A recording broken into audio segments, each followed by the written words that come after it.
Forbes Books presents The Great Digital Transformation with Gerard Zatvani, highlighting the pioneers that reimagined possibilities and reimagined businesses.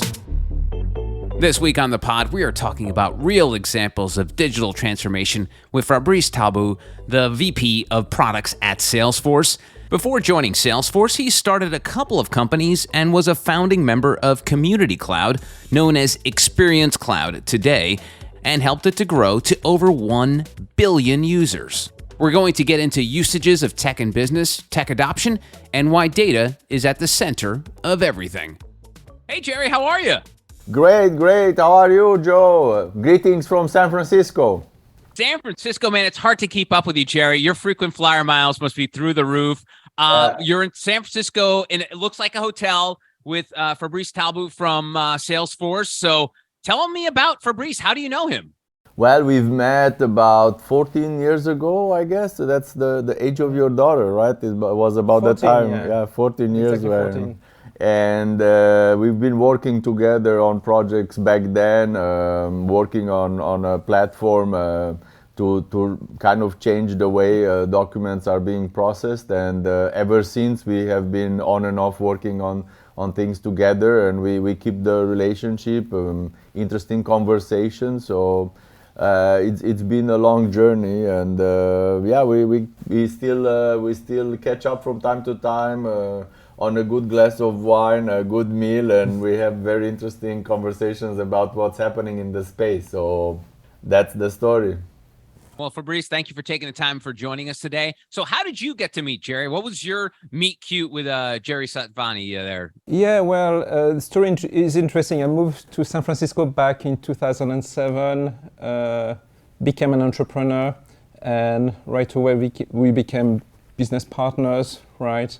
And it started as a business relationship, turned into also a friendship.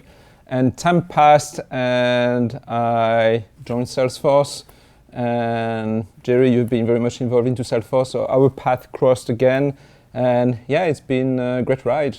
Yeah, it was quite funny when Fabrice told me he's working for Salesforce. Like, wow, guess what? We are also very much involved there. So yeah, we'll have many subjects to talk about. And it's funny, Gerry, you always say that tech world is such a small world, and here you are, reuniting with Fabrice after all those years. So Fabrice, I want to ask you, because Salesforce is such a huge force in the tech space. I mean, it's basically like the Google of cloud management software. Like, everyone knows Salesforce.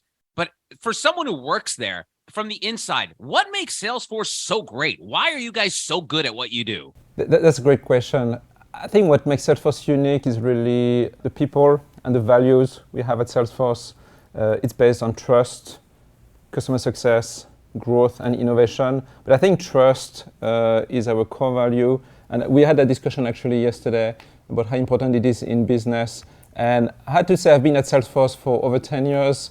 I love the people I'm working with. But it's really important that as a product manager, we think about driving success for our customers, innovating constantly. And I think Salesforce has been amazing at driving that innovation, but also finding that balance in terms of offering opportunities for the people, finding a good balance between work and lifestyle. And yeah, we are transforming the way many customers work, and I'm sure we're going to talk about that today. And that makes the place, that combination is pretty unique in the industry. And that make it very attractive to work for Salesforce. You might know that when you work in tech, especially in the Bay Area, you don't spend years and years within a company, right?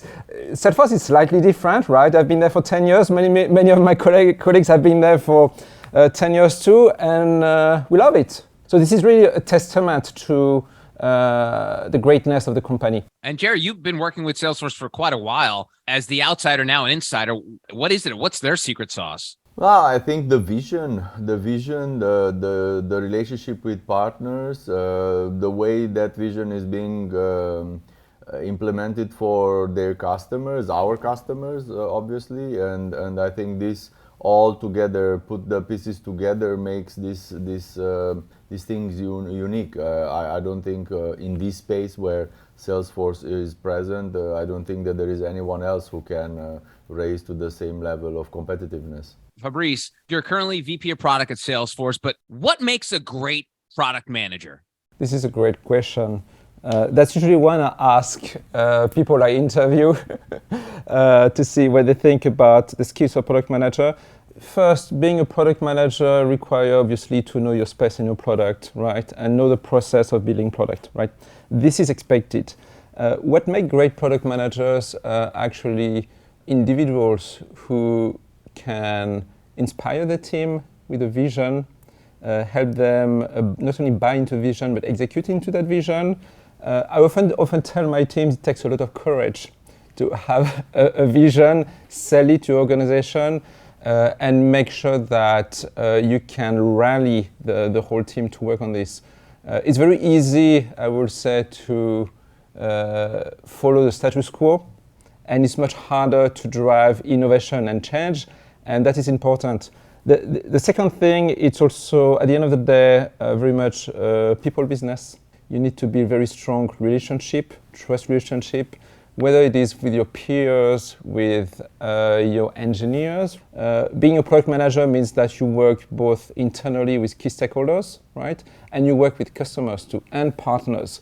So this is very important to be well-rounded into your relationship and really be curious again and be willing to learn from others. Yeah, and I think on this part of working with customers and talking about digital transformation, this is where I think you have a very long experience in working with customers, understanding their vision, understanding where they are going, understanding how do you interact with them, and especially what are the interesting things that you have seen when they come to you? Like, what are the transformative projects that you've been through? Can you give me some examples, some interesting examples of very interesting ways of looking at technology, not necessarily naming customers or anything, but I'm really interested in the substance of what they want to transform, where they want to go. When we talk about transformation, it's important first to understand that we see two types of customers. If I had to simplify, there's customers who want to do digitization, right? They have a process, maybe going on paper, moving it to spreadsheets, or want a new software for the content. This is not really transformative. This is just streamlining a process. We believe a lot into the true digital transformation, which is pretty much reinventing, in a way, your business. And a great example I've seen, and that will talk to you probably, the way you interact with your bank. You used to have in the past many agents at the bank who would get the check, right? Just get the check, maybe give you some money back, do just basic functions, right? And that whole industry went through a first phase of transformation where they let you now sign up online for your account and they provide you self-service, right? This is the first step. But this is not the final step in the digital transformation. What they're actually doing, and I talked to some customers, and by the way, at Dreamforce, we meet a lot of customers that come all over the world, and many of the smaller banks are trying to reinvent the way they engage with their customers. So not only it's about providing that kind of online digital side to access my accounts and everything, but they're thinking about engaging better way. What does it mean? If I want a loan with my bank, for example, I can start the process online on my account, filling some information. That information will be, and schedule the appointment, so it's very easy. And then my bank agent will receive the request, be able to have all the information needed to provide better service when I come and see him, as opposed to just coming on that day and start the discussion. So what they're doing is returning the employees into people who can drive growth, be much more productive with their customers, as opposed to doing manual tasks.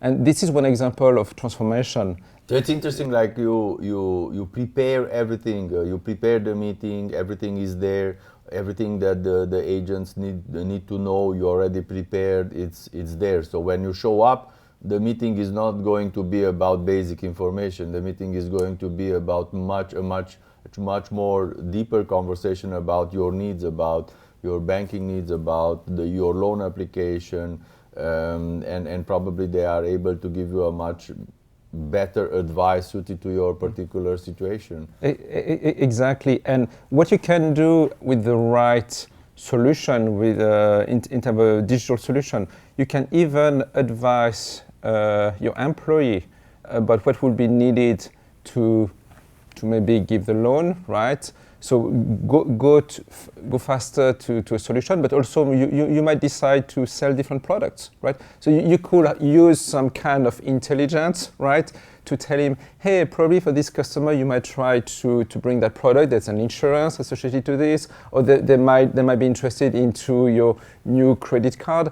So you can also use those intelligent recommendations to better service the customer and grow your business. So this is really a shift in the way you kind of interact with the customer and try to find opportunities while driving value for the customer. And so when it comes to digital transformation, the product managers, they're basically in the front lines of that transformation, right? Because it's the CEOs, like the big shots like Gerry, it's nice that they have all the big ideas, but it's the people like you, the product managers, the boots on the ground that really have to execute this digital transformation. So talk to me about the importance of the skills that it takes to guide these companies through these digital transformations you've been talking about.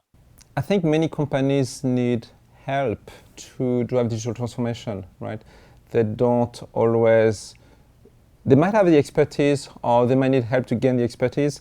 And the first step to help these companies, what I thought that work very well with customers is first when there's a kind of strategic alignment within a company that they need to transform their business and the leaders are aligned on that need. Very often when we engage with customers, we meet the leadership and we meet the domain expert, right? And that domain expert is very often a champion, right? And you want that champion to be able to lead the project and have a trusted relationship and discussion with me, with someone like Gerry and his experts, so that you can really not only look at a list of maybe ideas or business requirements, but really have a discussion on what it means to transform the business. Very often, customers who want to drive digital transformation need to rethink the entire user journey or partner journey, depending on who it is for, B2C, B2B. And they really need to rethink the process and the way they engage at every step of the way with the customers. And very often they will know very well the current business processes, but they might not understand what you can do with the technology. And I'll give you an example. Today, when you go on, I'm on Fidelity for my retirement product. Today, when I want to get some support on Fidelity, I can just go to the support page and start typing a question, and I have a bot engaging with me, right? Intelligent bot, right? So this is a non-human interaction, and I start interacting, and when I want to change something on my account, I can just get an answer, right? Maybe I've seen companies doing on selling some product. Instead of just capturing your email, they're going to start interacting with you right away, intelligent interactions, right? So again, with automation, with intelligent discussions, and those are truly transformative approach. So to get to that point, right, typically not something you will discuss, you will have as a domain expert as an idea. That's where we can bring value in those projects. And very often people like Gerry and his company, and any SIs, have done many of those projects, right? And that's where I think there's a lot of value in terms of bringing the business experts from the customers with the implementers expert, but also the solution expert who know maybe what the product can best deliver and how it can be best achieved. You were asking about the skills, like what makes this, like the good skills. I think one very good skill is to be able to tell your customers, your stakeholders, hey, this might not be a good idea, and here is why. This needs to happen, and if you believe that something is not right, something is not well set up in your process, in the way you interact with the customer, you read the requirements, the documentation, and they just don't make sense, they don't match up properly. You need to be able to tell the customer, hey, no, this is not working, this is not okay. Let's have a conversation. Why do you need that? Where is the return on investment? How do you connect with the rest of your use case? and have this kind of a conversation. I've been through many situations where we are like anybody else. You're in a pitch for a project, and you are competing with others, and we are having this kind of conversations with the customer. We scope it properly based on the risks and everything. Probably we are a little bit too exact, too precise, and understand too well the risks, and we price ourselves out of the deal, or we don't engage it the way the customer might like it. We lose the deal. We meet the customer 1 year after, and he's telling me, hey man, I've been through this project. What you told me 1 year ago, we've been through exact those types of problems and issues with the projects, and I wish I could have done it in a different way. And it sucks because it's already too late, and the money has been spent, and time has gone by, and you could have delivered value in that situation. But try as much as possible to build like a trusted relationship. Be honest with what you are promising to the customer. Be honest with the vision that you are selling. Be honest with what you can accomplish, because this is not a sprint. This is a marathon. When you are in a transformational process like this is not a one-off project. It's not the initial project is just the first step, and that will lead you to another things, a more complicated setup. So I think trust, honesty in this process, and being able to say no, and having kind of an ethical standing in front of the customer, in front of your partners. I think it matters a lot. And this kind of verticality, it's what really defines us. So I think that helps a lot, like in terms of what are the skills, what do you think are, because in digital transformation, oftentimes you will face areas where you need to innovate, areas that are very different, and you don't know everything. So you know people that you can rely on, you can really trust to kind of guide you through the process and make sure that you end up where you want to end up. And Fabrice, we plainly said the transformation, it's not easy. But then to add an extra layer of that uneasiness is resistance to change.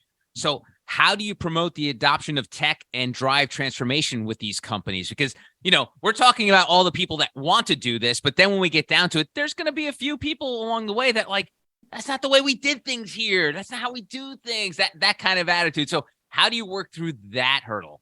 I think it's back to a point we discussed earlier. It's typically strategic discussion, right? And very often when we engage with customers, we engage with the leadership. We try to understand first the state of the business, where they want to take it. And to your point, try to be trusted advisors on thinking about the art of the possible, right? What could be that new world? It's somewhere a bit of it's not a dream, but it could be inspirational. It has to be inspirational. And really it comes to the point that there need to be a buying on the customer side, a belief that this is the right way to go, a new way of doing business, right? The example I love that has been used in the industry for the last few years, but some of our customers were the first one to do it, was buying a car, right? It used to be that to buy a car, you would go to a dealership, right? You will test drive the car. Now we have customers who've been rethinking the experience, right? And now you can go, as a customer, if I want to buy a car, I can go on a site, plan my test drive, but also select all the options of the car I really want to check. And I can send that, again, schedule online, and my dealership and the dealer will be able to, again, similar to the banker, right, receive that information and prepare my visit so that I have a great experience. And it's going to show me exactly what I want, whether it's the option of the Tesla or that BMW. I can have the best experience, right, as opposed to just showing up and just testing a car.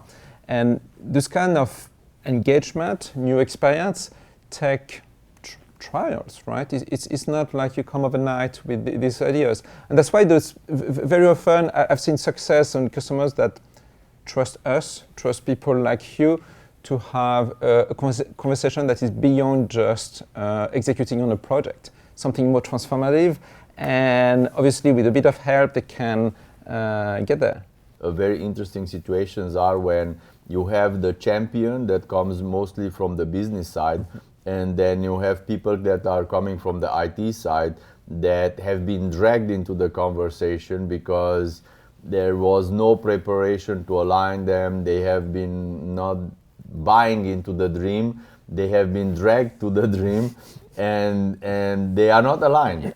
And you can feel the tension between them, like you have the business side, the champion, everything, talking about the dream, and then the IT team behind saying, man, I don't even have budget, I don't have people, I don't have, they haven't talked to each other. It's kind of like a siloed conversation, and you and myself, and I believe you have also experienced that. You feel like you have to mediate somehow between them, then you have to make them talk to each other and see, okay, well, this thing needs to happen. It's a kind of a change management, a transformational project. How can I help you two to actually talk and collaborate on this project? Because believe it or not, sometimes people working for the same company, they don't gel together. It's not like it's happening. There is no chemistry there. So it's seen a few of these also.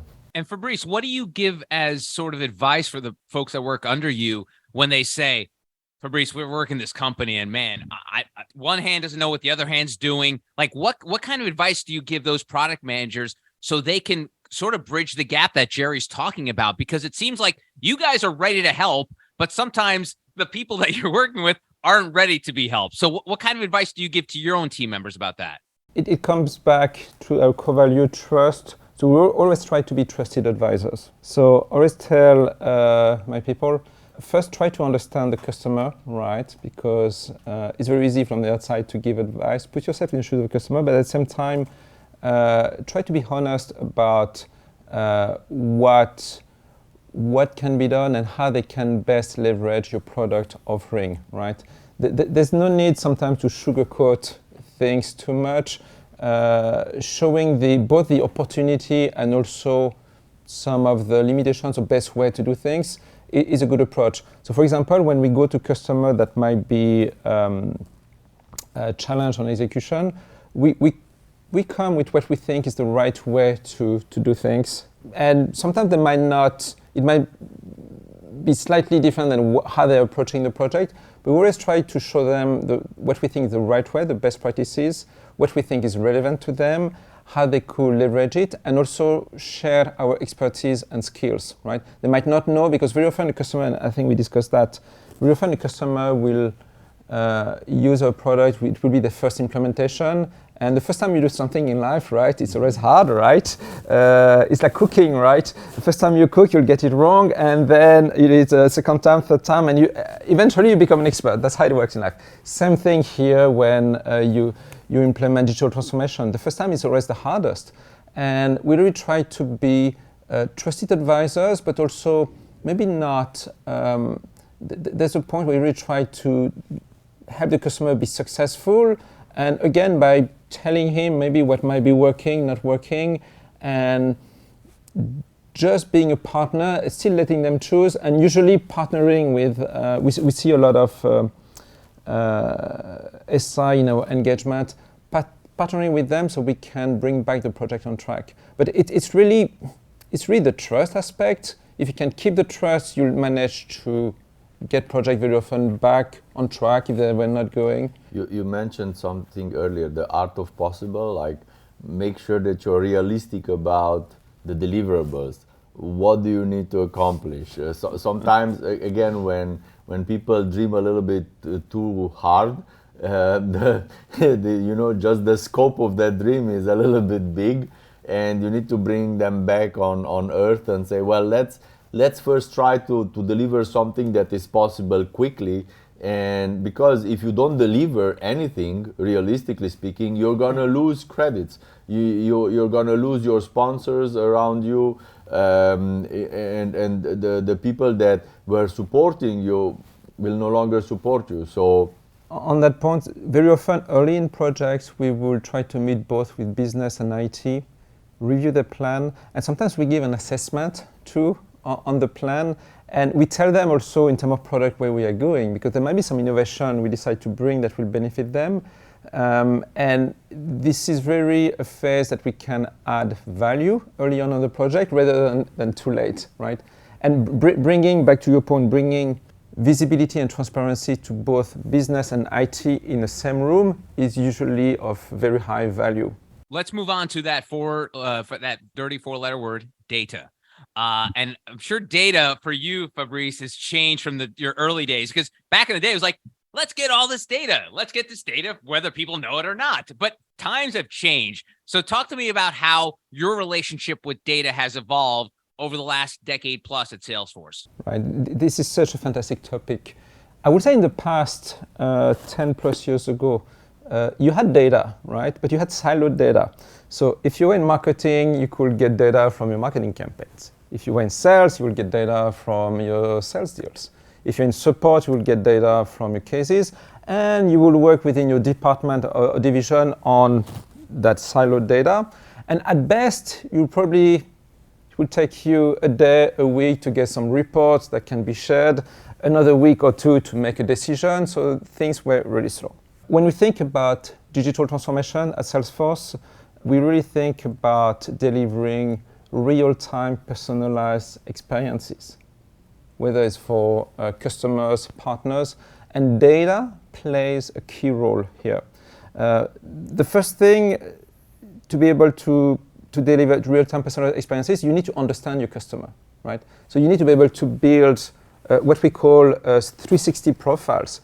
So it's understanding the engagement of a customer on your sites, understanding the type of campaign and they clicked on the email and what they've done. It's understanding what they purchased with you. It's understanding maybe the case and issues they had. It might be understanding also the physical interaction, right? If you have stores, have they been in the store? And you need all of that data. Or car dealers. Or the car dealers, right? Did you visit? How did it go? And so on and so forth, right? Typically, there are nowadays system CDPs, others that let you store that data, right, into one, let's say one big system database, right? This is the first step. But this is not the end, right? Because just getting the data is not going to help you transform the experience. And what you do with the data is critical. One of the true innovation really here is to unlock the power of that data. So using the systems, you can create a rich user profile that combine all dimensions of your customers across all the channels they engage through with you. And you can really deliver unique experiences. So think, for example, of a shopper, right? You go on a site, you start the shopping cart, you don't complete it, and then you come back, right? And you're still not authenticated.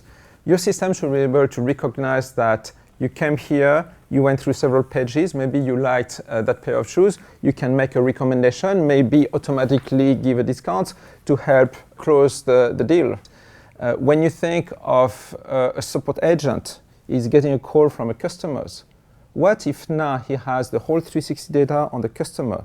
This is a high-value customer. There might be actually a warning that tell you, hey, because of this experience, the customer is at risk of retreating. So maybe we're going to give him a discount or offering something for free so that we can keep that customer. This is leveraging your C360 profile in an intelligent way in the context of business process. If you're a sales rep, right, you might want to leverage all the information on your customer to be able not only to do a renewal on what you just purchased, but understand that it might benefit from buying a different product. And the key here is that you unlock the data, whether it's on digital sites, your commerce site, your support site, but it could be also within your business processes, with your agents, with your sales rep, with your marketing. This is really how you can transform the way you engage with customers. And the last thing, Gerry, and I'm sure you see that a lot, it's not just about getting historical data. You need to be able to capture every data point in real time, right? So a customer goes on the site or visit the dealership, the data should come back into your rich user profile, and your system, your different business processes should be able to leverage that to take decisions in real time. Whether it's your people, or whether it's an intelligent bot who is going to engage with the customers. And you know, when we are talking about understanding better your customer, you're having a customer 360 journey, generally people are a little bit cynical and say, yeah, because you want to spy on us and you want to sell us more stuff that we don't need. Actually, the good answer to this is that by knowing the people better, you can sell them more relevant stuff that they are actually in need. Because if they are on your site, if they are in your store, if they are in your context, that means that they have a need. They are not there just willy-nilly doing nothing, because they want something from you. Okay, so if they are interacting with you, then the goal would be to make that interaction meaningful, to make that interaction so that you can give value to that person that comes into your store, that comes to your business. And by knowing this, like I'm thinking, the way I'm thinking about sales, like a good sales person, it's someone who really knows how to listen to the customer's need. And this is like, if you want to boil down customer 360, it comes to this: just listen and understand the customer in front of you. See what are the pain points. And at the end of the day, it's about, once you understand what is the pain point, try to be helpful. Give an answer that really helps the person in front of you. It's not so philosophical. Like customer 360 might sound super philosophical, but at the end of the day, it's about understanding, listening, and then trying to help with something that is relevant for that person in front of you. It's not really that cynical. It's a little bit more down to earth, practical, respectful, listening, understanding, being helpful. That's how I'm looking at it. It comes back to some real basic concepts. And Fabrice, if I could tie those two answers together, yours with Gerry, is we've got a lot of data, but in a way now we have to become better at translating that data. So how do we become better at translating that data and make it, like Gerry said, like, whoa, what do you need to know about this? You're going to sell me something else. So how do you translate that in a way so people understand you're coming at it from a good place, and that being able to put it in words that people can understand, like not nerds like you and Gerry, but like other folks can understand what you guys are trying to do with this data? Yeah, exactly. And I think there's a great example in life. Look here, we are in a hotel, right? When you check in, right? Just imagine when the associate knows your profile, right? He knows that you like to maybe be on the top floor. He knows that you like to have your breakfast buffet, like to go maybe for a run. He might give you better advice, right? Just because he knows you. This is the data that can be helpful in that case to deliver better customer service, which means that you'll stay with the brand and you'll keep coming back to the place. I've stayed at some point in Germany in not a very fancy hotel room, and then the next time I went back, the room temperature was already adjusted to my likings. My preferences were kept from my previous visit, and it wasn't like I spent thousands of dollars for a one-night stay. It was very reasonable, like say, look, this is a very interesting way of it. And I was like, wow, that's a nice experience. We know you, you're part of the family, and we're going to treat you like one of ours, right? And I don't think that this is so hard to make happen, because now all of these systems are integrated. You capture the data, you connect it to the profile. It's not such a sophisticated integration. I think, at least, like in my world, it doesn't seem to be a huge investment, and yet there are some people that don't do it. You see even big hotel chains that are capturing all this data about the customers, and that they are not talking to each other. It's really the key is not about capturing the data. it's about unlocking the data in your core business processes, whether this is associates at the hotel or the person who is going to drive you to the airport. You need to make it part of their daily work so that they can make decisions, they can interact with you, provide better service. And I think that one other aspect with data, with all this flood of data, is to have the right tools to be able to interact with data, okay, what's relevant, how do you read the data, how do you interpret it, how do you find the patterns.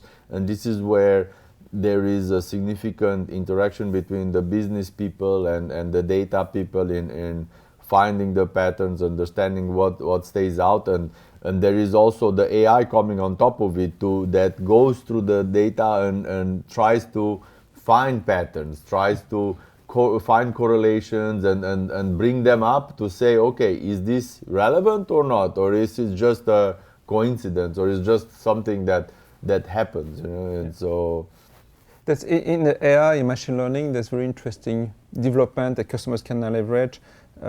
Many customers want to actually segment the users into meaningful audience, right? So that if you have a marketing campaign, maybe here for the hotel, you're going to send it to your top customers. You have a specific campaign and different one for the one who come once a year.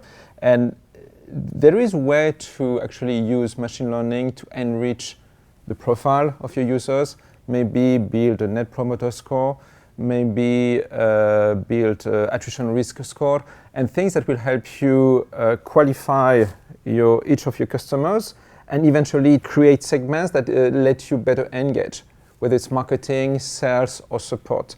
And this is really where I think AI and machine learning are very beneficial into augmenting the profile or the richness and the understanding of your customers, and again, unlocking this into real-time interactions. And you brought up AI and machine learning, Fabrice. How does that fit into what you're doing? Like in terms of, we've been talking on the podcast recently about AI, but how does it fit into the product management space? What role will it play there? AI is huge nowadays. And we look at AI as a combination of automation and intelligence, right? Most products, when we build a product, we already think about how do you scale this product? Like in example again of the hotel here, I've got maybe 50,000 hotels across the world with 100,000 or 300,000 people working in these hotels. How do I scale those processes? And AI could let you, for example, instead of answering customers on the phone online, AI will let you interact with the customers on the website through a self-service way and start discussions with the customer and solve. Maybe you could have an AI that is built with a model that is built to understand the key problem of your customers when they come to the hotel, right? And that is intelligent enough to have a simple discussion to solve 80% of the problems. And suddenly this is truly transformative, and back to a discussion, because it means that your employees don't have to spend time on very tactical issues that don't drive the business. They can spend more time into either serving the customers or maybe selling new product. So conversational AI with bots is a great example. I think AI through data enrichment is another one. Also, I think of AI as in commerce when you want to actually do real-time recommendation to your customers online, right? AI can really help you based on your understanding of the customer to make a right recommendation, to upsell, cross-sell, or to your point, to bring the right product to the customer, right, out of the catalog. But even like hotel rooms, like the question is, can I have a late checkout?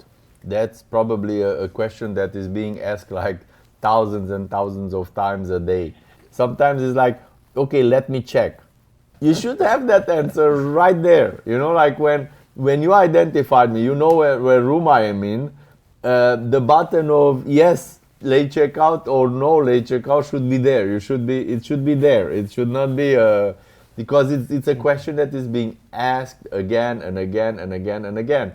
And this is where AI could come in and solve the issue. Maybe just in few cases you would need to kind of go in and check and do some extra verifications and whatnot. But 80% of the situation should be already a predefined answer. And lastly, Fabrice, there's this popular idiom that goes, living the dream. And you are literally living the dream, because I know many, many years ago, you wrote that your dream job was at Salesforce, which, I mean, a lot of kids dream to be, football players at Barcelona or play basketball with the Lakers. But your dream job was to work at Salesforce.